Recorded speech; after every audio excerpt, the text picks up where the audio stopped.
Hey yo, what's going on guys, it's your boy Scatino aka Scat, and today we're going to be looking at Golden Axe as part of the Sega Vintage Collection, just been released today on the PlayStation Network for PlayStation Plus subscribers who actually get to download the game for free.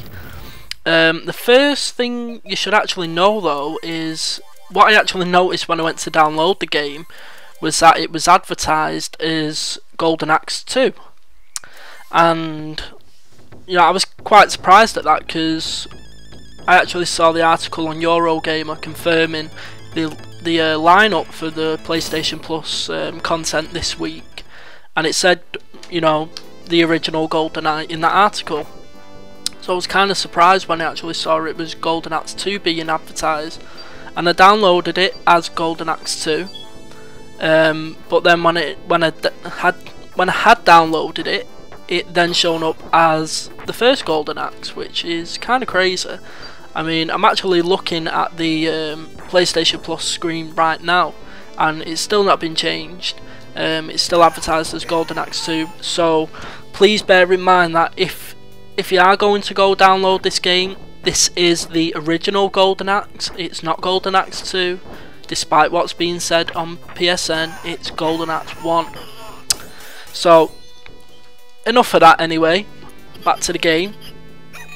So Golden Axe is definitely a classic in every sense of the word, and this video is kind of part of my series where I'm showing off these Mega Drive, Sega Genesis classic games that are, again being released on the PlayStation Store.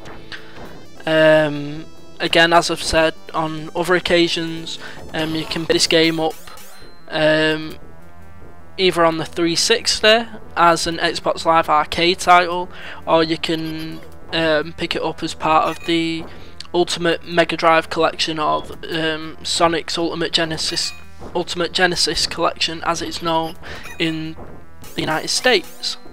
So either way, you'll be able to come across this game. But like I did say, if you're a PlayStation Plus subscriber, you can download this game right now for free. So yeah, like I say, Golden Axe is a classic in every sense of the word. It's a side scroller, could call it hack and slash game, I guess. Hack and slash adventure game. It's definitely a lot of fun. You could play it in 2-player co-op as well. You can run through the whole of the run through the whole of the story, the campaign, with a friend. Can be a lot of fun. You get a choice out of 3 characters. Can either be like a warrior, a barbarian, or a dwarf. I've picked this guy, as you can see. I don't know why. I enjoy playing with this guy, but I also enjoy playing with the dwarf as well, the little green guy that you can pick at the beginning. And so yeah, it's it's your same old like side-scrolling hack and slash game basically. You move from left to right to get to the end of the level. You come across enemies and you kill him. But with it being Golden Axe, you do get these powers, and you collect the actual, I don't know, you could call it currency to build up your power, by collecting these little potions from these little thieves. As you've just seen in that screen before, those little blue characters running around with the bags. If you're able to actually hit them, they will release potions for you to collect to build up your magic meter. Now, obviously you can see at the top of the screen is the magic meter, and each character has a different amount of slots that they have to fill up to get to their biggest and greatest power basically. So you can see my guy has 4 slots he has to build up, and the others have got like 5 or 6 or something like that. So each character is unique in the fact that they've got so many slots they have to build up for the magic.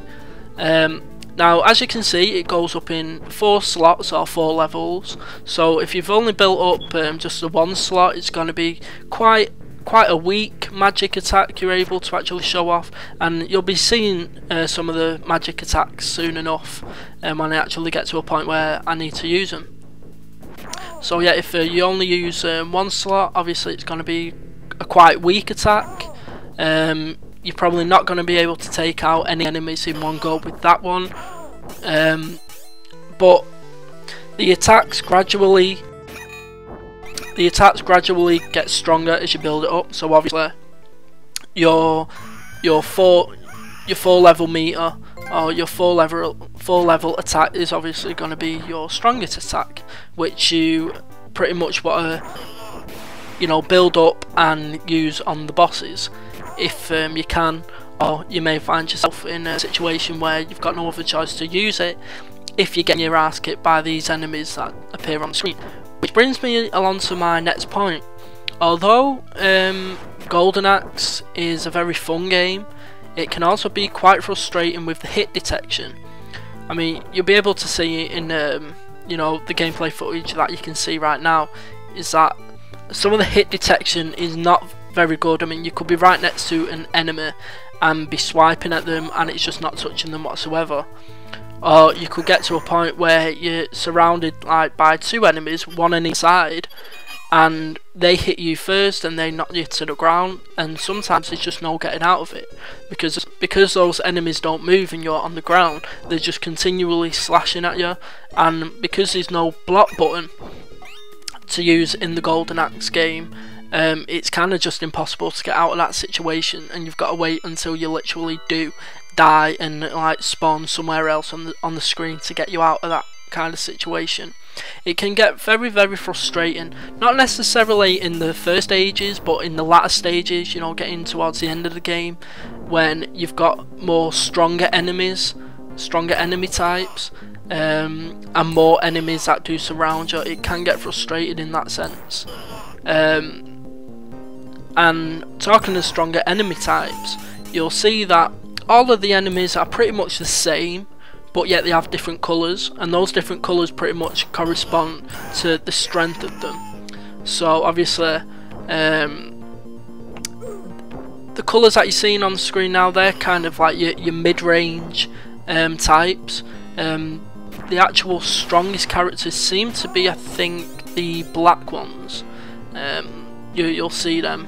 It's either black or like a grey colour it is. It's one of them. But you'll see them in the later stages as well, and they seem to be the most powerful of the enemies. You do also get to ride on these creatures. There are creatures you can ride on. There's like a little, I don't even know what it's called, but you've probably seen it in that first stage where it kind of whips its tail about. You get to ride on that and use that as as a weapon basically. And you've also got the 2 dragons.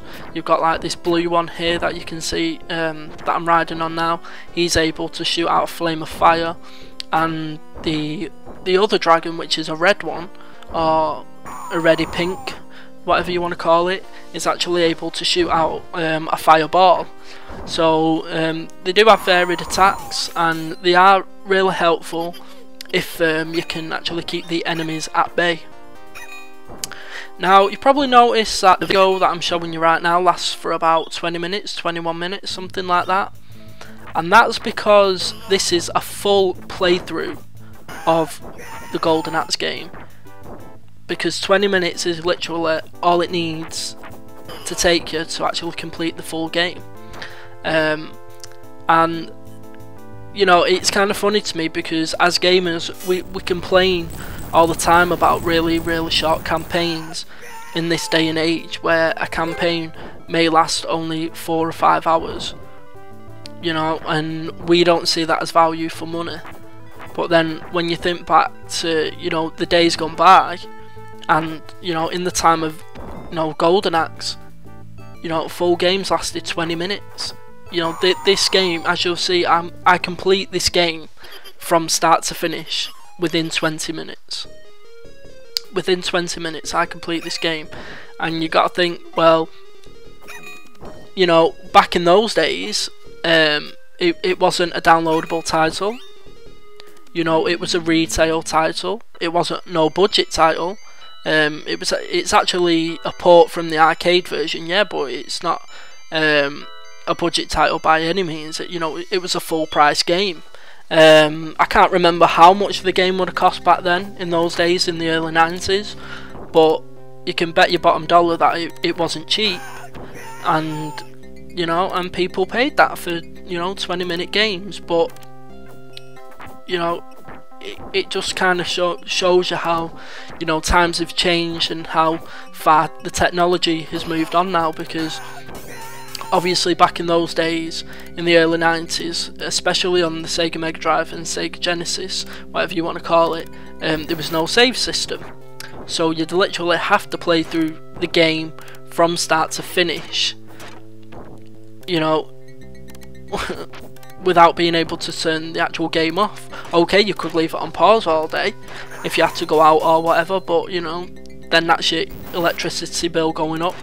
So that's probably why games were made a lot shorter back then. Not all games, you know, you get games like the Phantasy Star series, and that actually did have a save feature, as far as I believe, but certain games like Golden Axe and Streets of Rage and those kind of games, they didn't have a save feature, so you'd literally have to play them through from start to end in one sitting basically.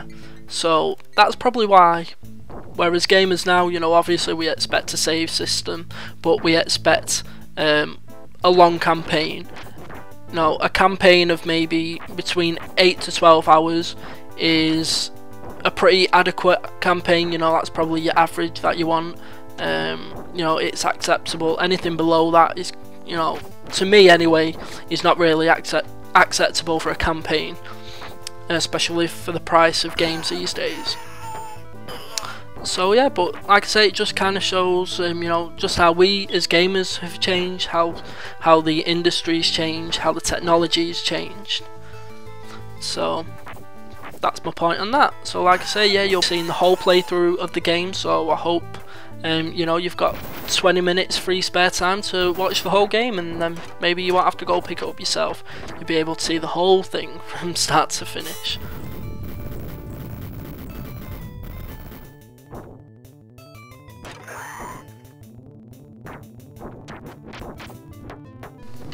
But like I say though, Golden Axe is definitely one of my favourite games from that era. You know, I've played through it so many times, and it's always a lot of fun to, you know, just go back and revisit it. And like I say, 20 minutes for a game just to play it through the whole way through. You know, it's nothing in this day and age. So, you know, just play through it, have a lot of fun. Like I say, it's got 2-player co-op. Jump on that with a buddy or whatever, and you know, just have fun with it. Just have fun.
And I must say as well, guys, that another thing that I really love about Golden Axe and a lot of the Mega Drive games in general is the music. You know, that music just sounds really epic and everything. And I don't know, there's just something about the, you know, the video game music from that time that, you know, it's just incredible, and it's really stood the test of time. I mean, there's not a lot of, you know, video game music nowadays that you could play back to me, and pretty much recognise where it was from. You know, maybe Uncharted games, I probably recognise them, but the majority of them, nah, I probably couldn't. Maybe the Halo games as well, yeah. Halo and Uncharted are probably two of the most recognisable soundtracks for me of this generation, pretty much. But you know, games like Golden Axe and Sonic, and especially Streets of Rage, they just had like phenomenal soundtracks. Phenomenal. Just absolutely love them. They really did make great music back then. Really did.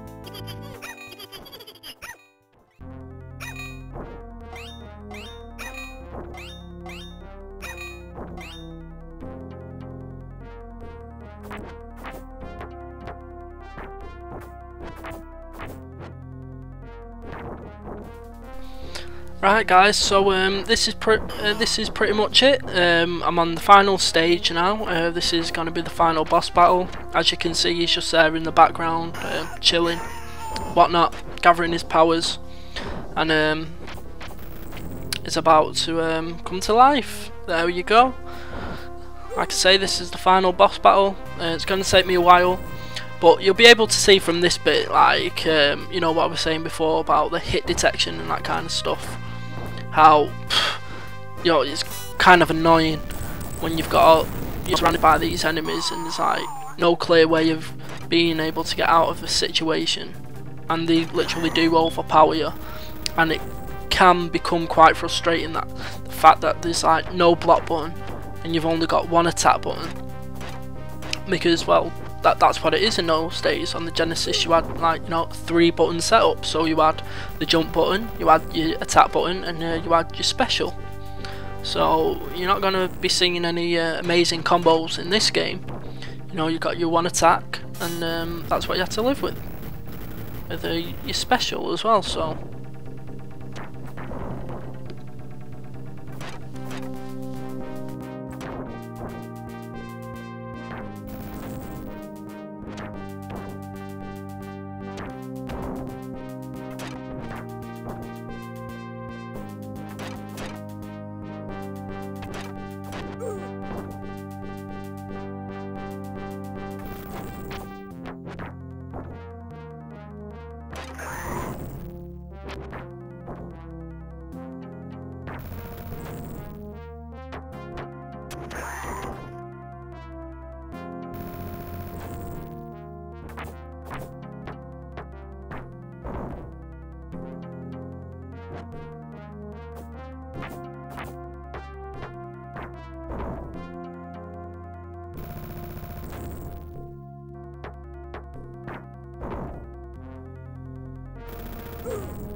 So there you have it guys, I've defeated the final boss and I've now saved the king and queen, if that's what they actually are, I can't remember.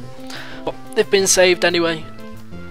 And you know, on to the next one. Congratulations, thank you very much. Got my trophy for the win.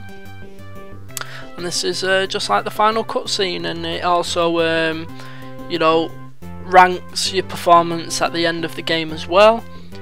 So you can always work on beating that if you want. And like I say, you can play the game in either local co-op or online co-op, if that's what you prefer. So make sure you get online, play through the game, play it with a buddy, and just have fun and relive a straight up classic of the Sega Mega Drive Genesis era. So that's it from me.